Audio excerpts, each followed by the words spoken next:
नमस्कार दोस्तों। आज हम एक बहुत ही दिलचस्प विषय पर बात करने वाले हैं और वो है हाउस रेंट अलाउंस यानी एचआरए। इस पूरे विश्लेषण में हम उत्तर प्रदेश के बेसिक शिक्षकों के लिए एक बहुत ही रोचक क्या हो अगर यानी व्हाट इफ सिनेरियो पर चर्चा करेंगे। जरा सोचिए कितना दिलचस्प होगा ये देखना कि अगर राज्य के शिक्षकों को भी केंद्र सरकार के कर्मचारियों के बिल्कुल बराबर एचआरए मिलने लगे तो उनकी वित्तीय स्थिति में कितना बड़ा उछाल आ सकता है। तो चलिए शुरुआत करते हैं हमारे पहले पॉइंट से, एचआरए की बुनियादी बातें। अब आप में से बहुत से लोग जानते ही होंगे, लेकिन फिर भी हम एक ही पेज पर हैं, इसलिए समझ लेते हैं कि आखिर ये एचआरए है क्या। सरल शब्दों में कहें तो एचआरए या हाउस रेंट अलाउंस वो वित्तीय सहायता है जो कर्मचारियों को किराए के मकान में रहने के खर्च की भरपाई के लिए दी जाती है। जब आपकी पोस्टिंग किसी नए शहर या इलाके में होती है तो वहां रहने का जो एक बड़ा आर्थिक बोझ होता है ना, उसे कवर करने के लिए ही ये भत्ता एक बहुत ही महत्वपूर्ण सपोर्ट सिस्टम का काम करता है।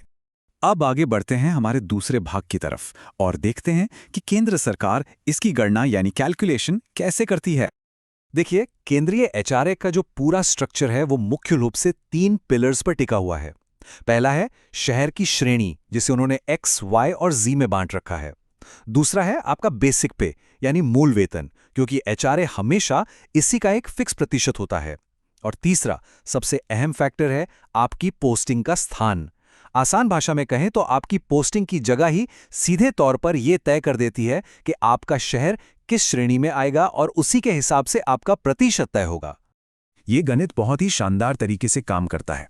एक्स श्रेणी में दिल्ली और मुंबई जैसे मेट्रो शहर आते हैं जहां रहने का खर्च सबसे ज्यादा होता है, इसलिए वहां एचआरए मूल वेतन का सबसे अधिक यानी 27% मिलता है। वाई श्रेणी में मध्यम आकार के बड़े शहर आते हैं जहां ये दर 18% है। और फिर आती है जेड श्रेणी, जिसमें छोटे शहर और ग्रामीण क्षेत्र शामिल है, वहां ये 9% है। बिल्कुल स्पष्ट और पारदर्शी ढांचा है। चलिए इन प्रतिशतों को कागज से निकालकर एक असली उदाहरण पर फिट करके देखते हैं।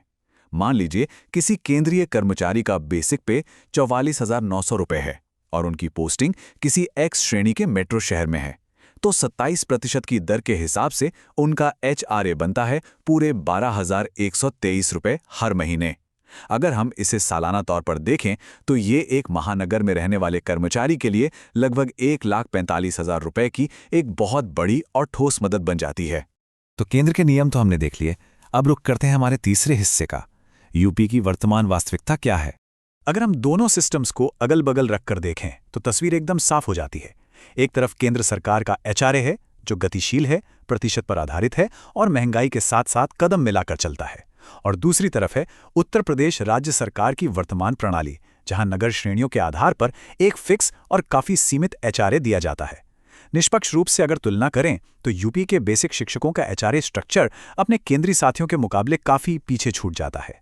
अब आते हैं इस विश्लेषण के सबसे रोमांचक हिस्से पर, समानता के साथ अनुमानित लाभ, यानी वो व्हाट इफ सिनेरियो जिसकी हमने शुरुआत में बात की थी।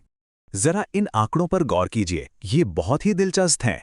हमने यहाँ एक मानक 47,600 रुपये के बेसिक पे वाले यूपी शिक्षक का उदाहरण लिया है। अगर यूपी में भी ठीक केंद्रीय नियम लागू हो जाएं तो जेड श्रेणी में एचआरए सीधे 4,284 रुपये हो जाएगा। वाई श्रेणी में ये 2 गुना होकर 8,568 रुपये हो जाएगा और एक्स श्रेणी में वहां तो ये 12,852 रुपये के आंकड़े को छू लेगा। तो असल में इसका मतलब क्या हुआ? आपकी जेब में कितने पैसे अतिरिक्त आएंगे, इसे बस 2 आसान स्टेप्स में समझते हैं। पहले स्टेप में अगर हम आज के समय में मिल रहे यूपी एचआरए को घटा दें, जो कि औसतन 1,500 से 2,500 रुपए के आसपास ही है, तो हमें अपना नेट प्रॉफिट मिल जाएगा।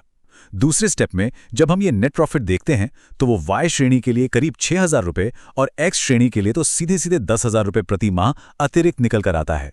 आप खुद देख सकते हैं कि वर्तमान सीमा और केंद्रीय समानता के बीच का ये गैप कितना विशाल है। और अगर हम इन मासिक आंकड़ों को जोड़कर एक पूरे साल का हिसाब लगाएं तो शिक्षकों के लिए यह लाभ 72,000 रुपये से शुरू होकर अधिकतम 1,20,000 रुपये तक पहुंच जाता है। 1,20,000 रुपये, ये कोई छोटी मोटी रकम नहीं है। यह एक ऐसा वित्तीय प्रभाव है जो किसी भी शिक्षक के जीवन स्तर में एक बहुत ही बड़ा और सकारात्मक बदलाव ला सकता है। और इसी के साथ हम आते हैं अपने आखिरी पॉइंट पर, यह संशोधन आखिर इतना महत्वपूर्ण क्यों है। देखिए, इन मांगों के हवा में उठने का कोई कारण नहीं है, बल्कि इसके पीछे कुछ बहुत ही ठोस आर्थिक वास्तविकताएं हैं। आप खुद सोचिए, मकानों के किराए लगातार आसमान छू रहे हैं, महंगाई की मार हम सब झेल ही रहे हैं। इसके साथ ही शहरों में रहने का जो खर्च है वो दिन ब दिन बढ़ता जा रहा है। और सबसे बड़ी बात, एक ही शहर में काम कर रहे राज्य और केंद्रीय कर्मचारियों के भत्तों के बीच का ये भारी अंतर। अगर ये समानता आ जाती है तो इसमें कोई शक नहीं कि शिक्षकों के जीवन स्तर में एक जबरदस्त सुधार देखने को मिलेगा।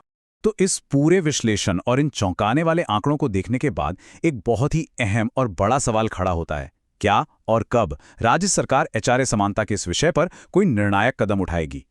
ये एक ऐसा विचारोत्तेजक प्रश्न है जिसका जवाब तो खैर भविष्य ही देगा। लेकिन इतना तय है कि आने वाले समय में इस नीतिगत बदलाव पर सभी की नजरें टिकी रहेंगी। इस चर्चा में जुड़ने के लिए बहुत बहुत धन्यवाद।